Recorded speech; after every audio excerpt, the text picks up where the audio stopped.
natin kung gaano kamahal ni PRRD ang mga sundalo at pulis. Na bawat pulis o sundalo na namamatay, kapag may panahon si PRRD, pinupuntahan niya. Kapag may mga pulis o sundalong nasugatan dahil sa performance of their duties, binibigyan po ng reward at medical assistance ang mga pulis o sundalo. Naging bahagi po ako sa isang committee kung saan kami po ay nag-draft o nag-craft.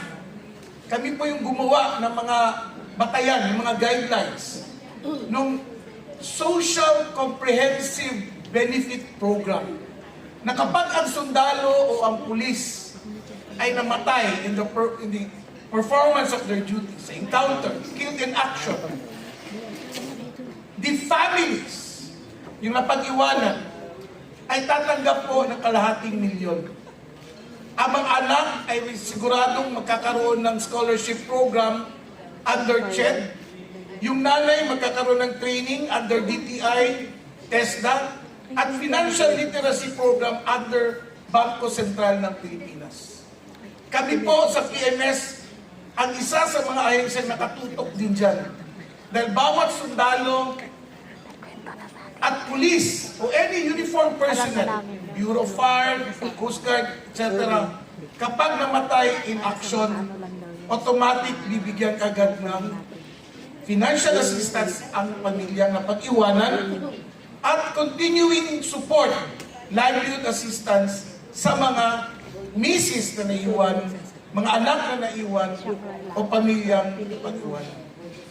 Ginawa po natin yan dahil ganun po kamahal ni PRRD ang mga sundalo, ang mga pulis. Kung lahat po ng secretaries, pag pinatawag yan sila ni Presidente, pagkatapos yan sasakit ang ulo. Dahil mayroon pong direktiba at tinatanong ni Pangulo, ano na ba ang nagawa ninyo sa taong bayan? Now, ang beauty po niyan, para po sa nakikinig yan at nanonood, kapag mayroon pong presidential directive, dapat po uumpisahan, gagawin, at tatapusin. Dahil yun po ay direktiba ng Pangulo. At para po sa tao yun. Ngayon, si Presidente Duterte po, kapag may disasters o kalamidad, immediately, a day after, nasa lugar na po, nung saan nangyari yung kalamidad na yun. Bagyo, lindol, volcanic eruption, following day, pupunta agad si PRRD. At ipapatawag lahat ang kabinete members para po bigyan ng instruction na huwag pabayaan ang mga biktima ng kalamidad. At bawat department secretaries, kagaya po nila Secretary Al, Sec Bebot, no, sa Agriculture, sa DSWD, kami po ang ahensya na kumukolekta ng kanilang mga reports kung ano na po yung nagawa nila dun sa mga biktima. Nakaugalian na po ni PRRD yung mga ganung gawain na bawat sakuna, lindol, baha, bagyo, sunog, o anuman, immediately pupunta ang ating Pangulo. Just to ensure that all basic services are provided and restored para po maayos po ang magiging buhay ng ating mga kapwa Pilipino, lalo na yung mga biktima. National Housing Program. Ito ay trabaho ng NHA. Ngunit naging saksi din po ako, Atty. Raul. Nung unang bisita namin sa Yolanda victims, nakita namin kung gaano ka-deteriorated at low standard ang mga pabahay na nagawa noon. Ano ang ginawa ni PRRD? Gumawa siya ng task force at binigyan ng deadline ang NHA at ang Office ng Presidential Affairs and Visayas and other government agencies na involved. Kasama din po kami nun, lalo ni opisina ko.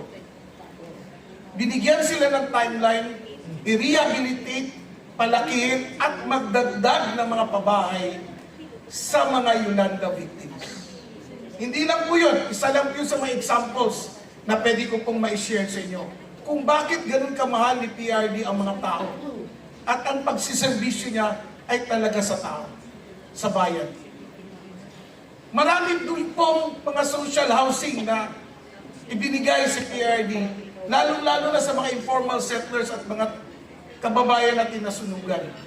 At na-identify kagad ng NHA kung saan sila pwedeng lumipat at tumira. Kaya po, yung malasakit ni PRD sa mga biktima na yan, ay talagang nakita namin. Isa po ako doon, witness po ako doon. Because of scam. Meron tumawag sa kanya na taga-GSIS daw kasi pumapasok yun sa site ng ng SSS. Gusto niyang malaman kung magkano na yung pumasok doon sa kanyang pension. Tapos after a few minutes, merong tumawag sa kanya. And dahil tumawag sa kanya, simultaneous doon sa pagpasok niya sa site ng SSS, akala niya SSS talaga yon. Yung pala scammer na wala po yung kanyang 1.2 million. Tapos yesterday, I was told, meron daw pong matandang babae na nakatira sa Forbes Park na na-scam ng 50 million. Pero ayaw na pagsabi ng mga anak dahil nahihiya yung mga anak niya na mayayaman na yung kanilang nanay ay na-scam. So ito po yung mga ito po yung mga activities ng senior citizen commission. Ang ano po is that yung magulang natin, yung pong magulang natin, my mother died when I was about 36 years old. And I only appreciated the loss of a parent when I lost my mother. Yung marami sa atin, nandiyan pa yung nanay mo, kumisan, tinababayaan mo lang, yung lalo na yung mga bata. Sirap is always for the youth, yung bata, pero ang problema po natin ngayon is how do we inculcate to our children yung GMRC, yung good manners and right conduct.